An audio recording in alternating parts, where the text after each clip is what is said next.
Et je suis donc allée là-bas pendant la semaine.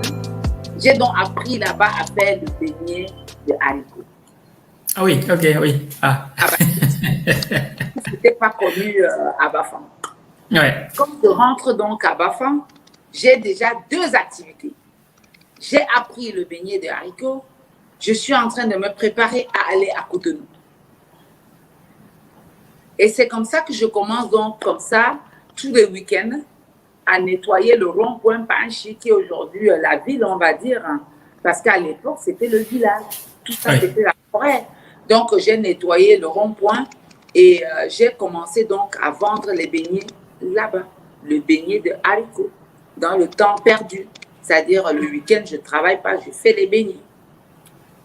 Et donc, j'ai pris la décision d'aller donc à Cotonou parce que je voulais absolument être comme cette dame. D'accord, c'était votre mentor, quoi. C'était mon mentor. Mais je n'avais pas de laisser-passer. Je n'avais pas de passeport. On me dit qu'il faut aller à Bafoussam. Il fallait avoir des connexions. Moi, je ne connaissais personne. C'est pour ça aujourd'hui, je suis tellement heureuse, non seulement de partager mon parcours avec les autres, de partager mon expérience, de les accompagner financièrement, de les soutenir, de les montrer le chemin, parce que je n'avais pas eu cette opportunité. Je n'avais personne qui pouvait m'aider à avoir le laissez-passer ou le passeport. Et c'est ainsi que je me décide d'aller en aventure jusqu'à Cotonou, parce que je voulais arriver où cette dame achetait le vêtement.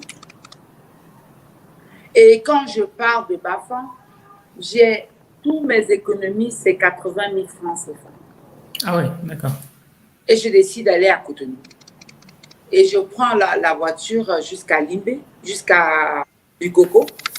Oui. De Bukoko, je prends jusqu'à Limbé. De là-bas, j'emprunte dans la chaloupe. Je ne sais pas si vous connaissez la chaloupe, pirogue moteur. Oui, oui. La pirogue moteur. Et de là, avec la pirogue moteur, je vais jusqu'à Lagos. De Lagos, j'emprunte les bus.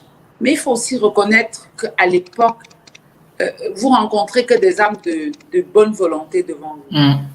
Aujourd'hui, la société est devenue, les gens sont tellement méchants, les gens sont violents, les autres allaient même me violer à l'époque parce qu'imaginez, je suis comme ça aujourd'hui, imaginez il y a 20 ans, 30 ans, comment j'étais une top nana. Donc les gens auraient dû sauter dessus. Les gens auraient dû sauter dessus. Mais oui, mais vous ne rencontrez que des personnes qui veulent vous aider. Et c'est ainsi qu'on m'a indiqué comment marcher, m'aider même à changer mes CFA en Naira, etc. Je suis allée donc jusqu'à Sémé, où il fallait maintenant traverser la frontière. Je n'avais pas les papiers, donc il fallait aller traverser par la brousse, par le demi-chemin de la brousse. Oui. Et c'est comme ça que j'ai traversé par la brousse. De l'autre côté, j'ai pris donc le Zimedjan. C'était les motos. le taxi-moto. Ça s'appelait le Zimedjan. J'ai pris ça. Ceux qui faisaient la ligne jusqu'à Porto-Novo s'appelait le Zimedjan. Et ceux qui faisaient de Porto-Novo jusqu'à Cotonou s'appelait le Kekenon. Non, non. Donc, j'ai emprunté ça jusqu'à Cotonou. Et je suis arrivée à Cotonou. Je me suis renseignée.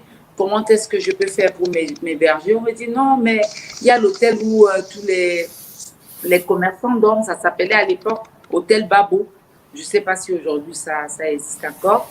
C'est un hôtel à 2 étages où il n'y avait pas de lit. Il n'y avait que des matelas. Donc, on dormait à main le sol.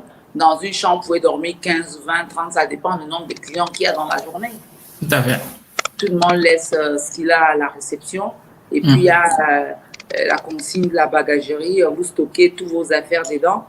Et ce qui est étonnant, c'est que dans cet hôtel-là, par état, il n'y avait qu'une salle d'eau. Si ah oui, d'accord. Oui, en effet. Vous vous levez très tôt pour faire la queue. Donc, moi, j'ai connu tout ça. Et ce que je retiens de ça, c'est que les pauvres sont très solidaires. Oui. Oui, il y a beaucoup de la solidarité. Et je l'ai d'ailleurs retrouvé quand j'ai fait la prison en 2002. On va revenir peut-être plus tard dessus. Mais les pauvres sont très solidaires. Et c'est comme ça que dans cet hôtel, moi, j'ai rencontré des dames togolaises que j'aimerais vraiment revoir aujourd'hui. Je ne sais pas si elles vivent encore. J'aurais tellement voulu, moi aussi, aimer vraiment aider quelques dames qui viennent du Togo. J'ai rencontré 2 dames comme ça dans la chambre. On dormait, on faisait des commentaires. Je leur ai parlé de mes aventures. Ils disent non, avec 80 000, mais tu ne peux plus rentrer au Cameroun. Il faut venir vendre à notre marché. Et ainsi, elles m'ont convaincue. Je les ai suivies. Oui. Donc, je suis allée vendre. Ils m'ont même dit non, il ne faut pas acheter les pagnes. Parce qu'à l'époque, j'allais acheter les pagnes. Ils me disent non, il faut aller au marché de la Fulperie. Et comme ça, tu peux acheter des chaussures enfants et on peut aller vendre ça à Lomé. C'est comme ça que moi, je les ai suivis. Hein. Ils m'ont amené. Moi, j'ai vécu chez eux, dans leur maison à Lomé. Et j'ai fait comme ça 2-3 voyages. Et que je suis restée en aventure plus de 4 mois. Ah oui, d'accord. Et j'avais déjà économisé plus de 400 000 francs CFA. J'avais la rage d'arriver à Bafang. Je suis donc rentrée et j'ai refait donc les derniers achats et j'ai pris donc la route du Cameroun.